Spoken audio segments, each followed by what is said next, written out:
Hello folks, today I'm going to be taking a look at a mercenary battle engine for Privateer Press's Warmachine with Artificer Prime Nemo and his arcane mechanics. So we're taking a look at the Artificer Prime Nemo and arcane mechanics battle engine for Warmachine.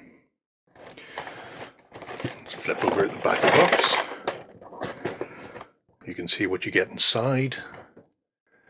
The Prime Battle Engine, 3 mechanics, which looks like 2 of the same sculpt and a different. Save from an uncertain death for an uncertain future. Nemo's newfound purpose in life is to save humanity. God bless it. So, gives you a bit of fluff about it and tells you what you get in here. 1 leader, 2 grunts, and the battle engine to use in Warmachine. I believe they can be used for Cygnar, but we'll get into that after the build. So, what have I got? I've got a box with some metal pieces.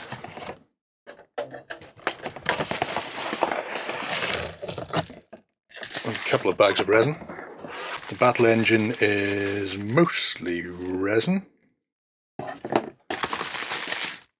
That is a hunking chunk of resin. While the mechanic grunts are metal.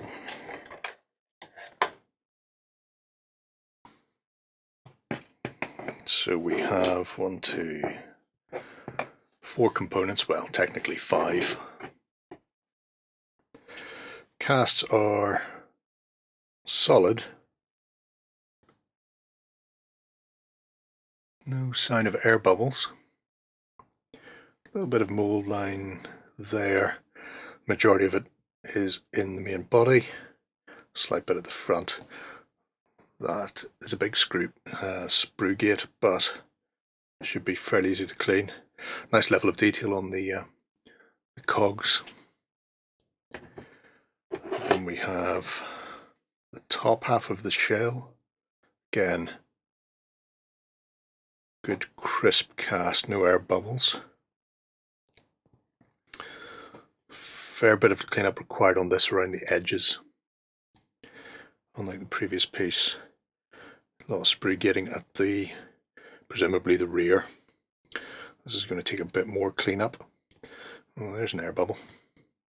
However, that air bubble may be at the sprue gate itself. When I take that off, I'll be able to see exactly. And then we have the base of the beast. So I believe that will fit on there. Perhaps not. That does look like it fits in there, yeah. Okay. Which means that needs to be cleaned to give us our floating eyeball. And then these engines presumably slot onto these pieces here. So, yeah, I'll get him cleaned up in a moment. He sits on 120mm base, so, and he fills most of that space, which is nice. You're paying for a big hunk of resin, you want to make all the space work. Then we have our metal parts.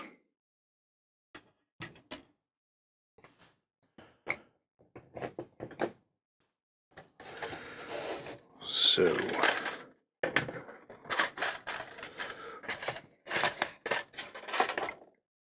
what appears to be a couple of detailed pieces, presumably for the war engine. Pair of hands, and our final bag with flight stand and round lip bases for the infantry models, the mechanics.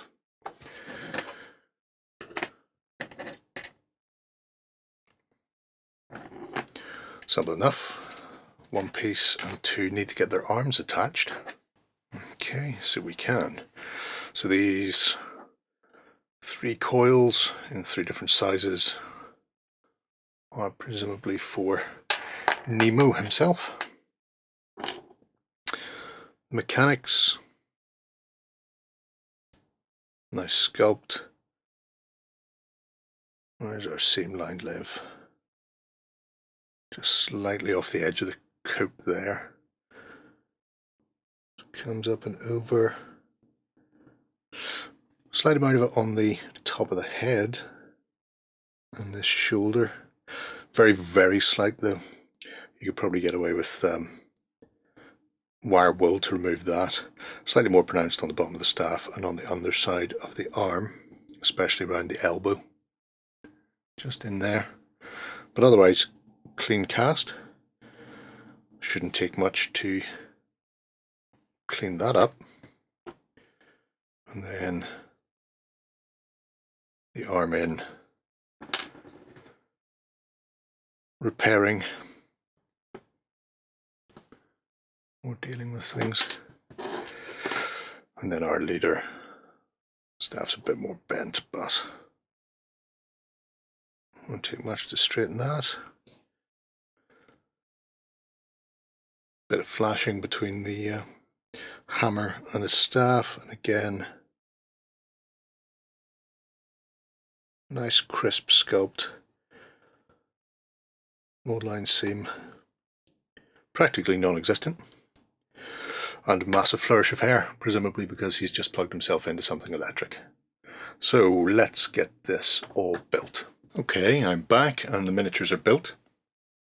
So here we have the 120mm based battle engine Artificer Prime Nemo, and as you can see, it's a big beast. Went together fairly well. Notice there's a slight mismold on this piece, one of the sort of energy coils. I thought it may have been notched for the ridgeline, but it's not. There's actually, the notch goes in the other direction, so that would need a bit of filling. But otherwise, it wasn't too bad. There was quite a lot of flashing on these fins. You might have noticed during the sort of unboxing part. I left this off so I can paint the eyeball. But they were very thin flash and just came off with just a quick scrape with a knife. So as you can see, detail wise on the resin, you've got all of the gears and cogs, you've got the big, I suppose, screws bolting it together, along with the various intakes and outlet valves. This bottom piece I had to recurve with hot water to try and get it to fit in. Now, because it was such a large piece, it did deform slightly, so I wanted it tight at the front because people see the front much more than they will ever see this back part, especially when it's viewed sort of top down or from 45-degree sort of angle that you will see it on the gaming table. That is less noticeable than it would be at the front. I probably could have got it to match all the way round with a bit more time and effort, but as the goblin says, time is money, friend. So got Nemo together, lickety split, nice model, strange looking fellow, and big. If I bring in the my favourite device, it is over 11 centimeters from base to energy coil, I'm going to call it. And when we bring in one of the mechanics, you can just see just how big this battle engine is. So if I set Nemo off to one side, I'll have a quick look at the mechanics.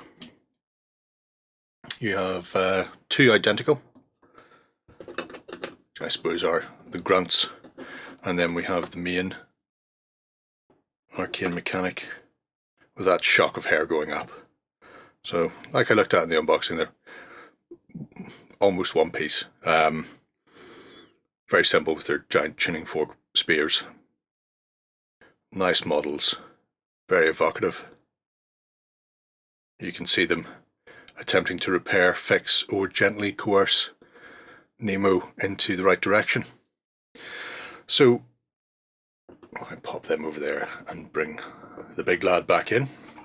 Game-wise, he is a mercenary, so he can be used in mercenary forces, but he's also partisan for the Convergence and Cygnar, so he won't be as big a drain if you drop him into one of those. He's a few interesting abilities as well, because he is not only a battle engine, he also counts as a battle group controller, so he's kind of like a mini warcaster. And he also must bring a warjack with him. But it means you can do some interesting combos with the Convergence, Mercenaries and Cygnar then, because I believe whenever he's in their battle group, or they're in his battle group, they all count as being whatever faction he's playing for. Apart from that, he is immune to electricity and immune to grievous wounds and pushbacks and that sort of thing that you would expect from a battle engine. And he has a couple of excellent powers. So he can open a gate once per game to bring in a 5-point solo. Now, he is a bit pricey with his standard setup, especially because you have to include a warjack with him, at least one. But then that you can offset that somewhat by obviously having a 5-point solo. So don't think of that as being a free, think of that as being a part of the cost, and therefore you really should bring one of those in. He can also open or use his shifting powers every turn, and he chooses to either have a spatial vortex that will knock people away from him, or he can fold space to return small and medium grunts. So D3 of those come back with 1 damage box unfilled and can join a unit within control range. So a very interesting piece of kit, and a very interesting model for your games of Warmachine and Hordes. So there we have it, Artificer Prime Nemo and his arcane mechanics. So there we have it, a big ball of resin and 3 lovely little metal models. Sculpts are terrific, and game-wise he's a very potent character to be floating around and dealing devastating damage to all and sundry. Don't know if you'll be planning on adding a mercenary battle machine into your forces for Privateer Press's games, but he's definitely one to look at. Let me know what you think below, and I'm going to move on, folks. Bye-bye. Go ahead and check out our other content on screen now. And while you're at it, why not hit subscribe and remember to ding our dong. Go on, you know you want to click it. Go on.